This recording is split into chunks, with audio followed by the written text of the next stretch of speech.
Hello everyone, welcome to a class. F5 BCom second semester चालू है। हमारा topic है ब्रांच अकाउंट। आज हम डेटर मेथड का सेकेंड टाइप कर रहे हैं, यानी invoice price method. Question number 5 करेंगे विद सॉल्यूशन।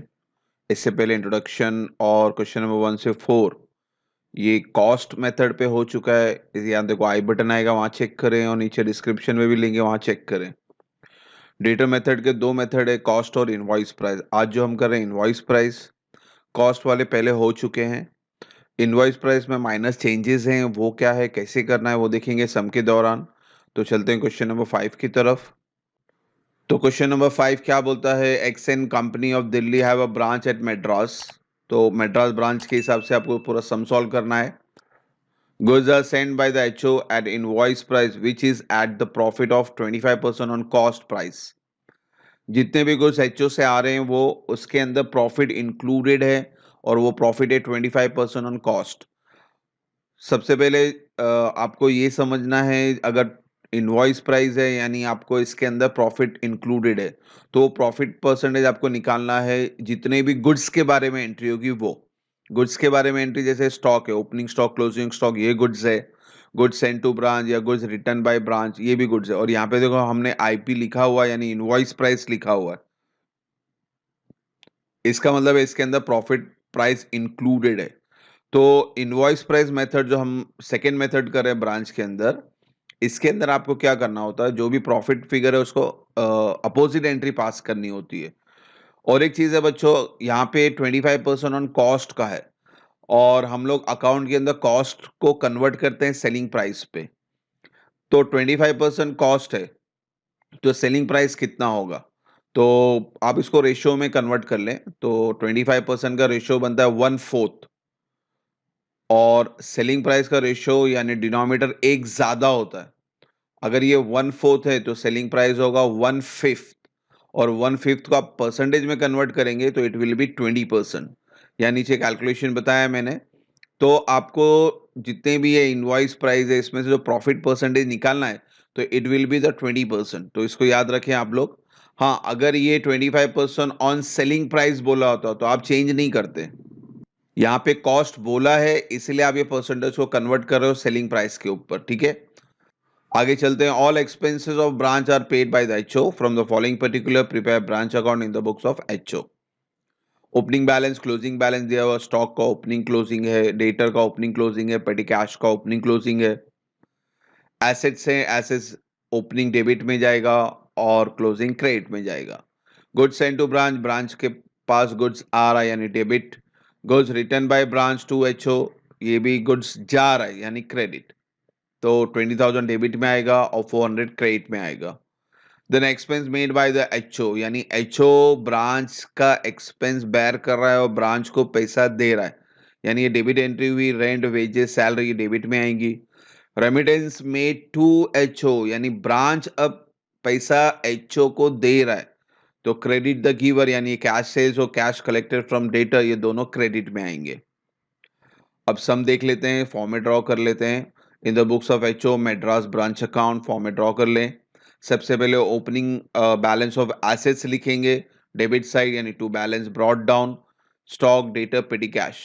अब बच्चों ये स्टॉक जो है आईपी प्राइस पे, तो सबसे पहले इसका लोडिंग प्राइस यानी प्रॉफिट प्राइस निकाल लेते हैं, और इसको अपोजिट साइड में पास करना है, इसको याद रखना। यानी आपको यहाँ पास करना है।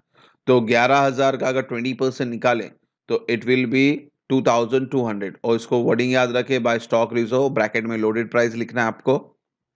उसी तरह से क्लोजिंग बैलेंस ऑफ एसेट्स से ये क्रेडिट में आएंगे, तो क्रेडिट साइड में लिख लेते हैं by balance carried down, stock, debtor, petty cash. Again stock आ गया, गुड्स आ गया। देखो बच्चों ये क्वेश्चन पहला क्वेश्चन है, इसलिए मैंने आईपी लिखा है। आगे चल के आईपी वर्ड नहीं भी आ सकता है। अगर आपको मेथड इनवॉइस प्राइस पे आ रहा है, क्वेश्चन में अगर इनवॉइस प्राइस पूछा है, तो आपको समझना है इनवॉइस प्राइस सिर्फ गुड्स के ऊपर लगता है।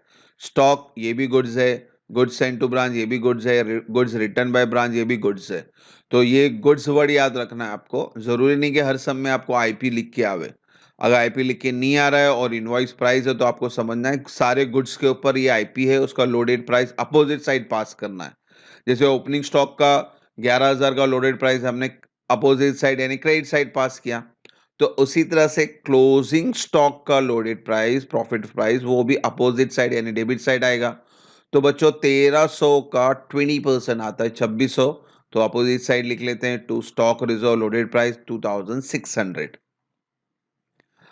एंड नेक्स्ट एंट्री है goods send to branch, goods आ रहा है debit to goods send to branch 20,000 IP price है, इसका भी लोडेड प्राइस निकालना है, यानी 20,000 का 20% कितना आता है बच्चों 4,000। अपोजिट साइड लिखना है आपको, तो इसका लोडेड प्राइस अपोजिट साइड यहाँ लिख लो। हेडिंग आपको सेम ही लिखना है, to goods send to branch था तो यहाँ पे by goods send to branch, bracket में वो डालना है आपको, ये लोडेड प्राइस है यानी प्रॉफिट फिगर है, ये 4,000 अपोजिट साइड। उसी तरह से next entry goods return by branch, अब ब्रांच गिवर बन गया यानी क्रेडिट साइड यहाँ लिखेंगे, by goods send to branch 400। अब ये भी आईपी प्राइस है यानी इसका भी लोडेड प्राइस निकालना है, और लोडेड प्राइस आपको हमेशा अपोजिट साइड लिखना है। तो 400 का 20% कितना आता है बच्चों 80, तो 80 रुपीज अपोजिट साइड लिख लेते हैं, to goods send to branch loaded 80 rupees. तो ये ब्रांच का जो इनवॉइस प्राइस मेथड है, इसमें सिर्फ ये आईपी का ही कैलकुलेशन एक्स्ट्रा आ रहा है, बाकी सेम प्रोसीजर, कॉस्ट मेथड हो या इनवॉइस प्राइस मेथड हो, आईपी होगा तो अपोजिट साइड एंट्री उनकी पास कर दें। तो हमने ओपनिंग का अपोजिट यहाँ लिख दिया, क्लोजिंग का आईपी अपोजिट यहाँ लिख दिया, गुड्स सेंड टू ब्रांच इसका लोडेड प्राइस हमने 4,000 यहाँ लिख दिया, गुड्स रिटर्न बाय ब्रांच 400 का लोडेड प्राइस हमने अपोजिट साइड लिख दिया। तो ये मेन पार्ट है इनवॉइस प्राइस अगर आता है तो सम सेम ही है, खाली आपको आईपी का अपोजिट साइड में एंट्री जाके पास करनी है लोडेड करके। और ये भी याद रखना है आपको कि जो प्रॉफिट फिगर है वो कॉस्ट पे या सेलिंग प्राइस पे, कॉस्ट पे रहेगा तो आपको हमेशा चेंज करना है, जैसे मैंने यहाँ 20% किया। अगर ये क्वेश्चन में सेलिंग प्राइस ही लिखा होता तो आप चेंज नहीं करते, आप 25% ही सब पे कैलकुलेट करते। ठीक है। नेक्स्ट एंट्री है एक्सपेंस मेड बाय एचओ, यानी एक्सपेंस एचओ भर रहा है यानी पेमेंट ब्रांच के अंदर आ रहा है, ब्रांच रिसीवर बन गया, डेबिट द रिसीवर, तो डेबिट साइड लिख देंगे to bank account rent wages and salary. Then next है रेमिटेंस मेड टू एचओ, तो अब पैसा ब्रांच दे रहा है, ब्रांच गिवर बन गया, तो क्रेडिट साइड लिखना है आपको, by bank account cash sales और कलेक्टेड फ्रॉम डेटर 2650 एंड 21,000। तो इस तरह सारे एंट्री मुकम्मल हो गई। अब इसको क्लोज कर रहे हैं आप। क्रेडिट साइड बढ़ा आपका, क्रेडिट साइड का टोटल दोनों साइड लिख देते हैं 45,275, इससे डेबिट का टोटल पूरा माइनस करें तो आपका आंसर आता है net profit transfer to general PNL account 8095। तो इस तरह से सम बहुत इजीली हो गया। कॉस्ट मेथड हो या आईपी मेथड हो, डेटर मेथड के अंदर दोनों ही प्रोसीजर सेम है, सिर्फ अगर आईपी मेथड आता है तो आपको एक एक एंट्री एक्स्ट्रा पास करनी है, वो भी गुड्स के ऊपर। ओपनिंग स्टॉक का अपोजिट यहाँ लिखा हमने, क्लोजिंग स्टॉक का आईपी का लोडेड प्राइस अपोजिट साइड हमने यहाँ लिखा डेबिट साइड में, गुड्स सेंड टू ब्रांच इसका लोडेड प्राइस अपोजिट साइड में, गुड्स सेंड बाय ब्रांच इसका लोडेड प्राइस अपोजिट साइड में। यही कैलकुलेशन आपको याद रखना है, समझना है। अगर इनवॉइस प्राइस बोला है तो वापिस से बोल दूं, अगर प्रॉफिट परसेंटेज सेलिंग पे दिया हो तो आप चेंज नहीं करेंगे परसेंटेज, यहाँ पे कॉस्ट दिया था इसीलिए हमने इसको परसेंटेज कन्वर्ट किया सेलिंग प्राइस में, तो 25 का हो गया 20%। ठीक है।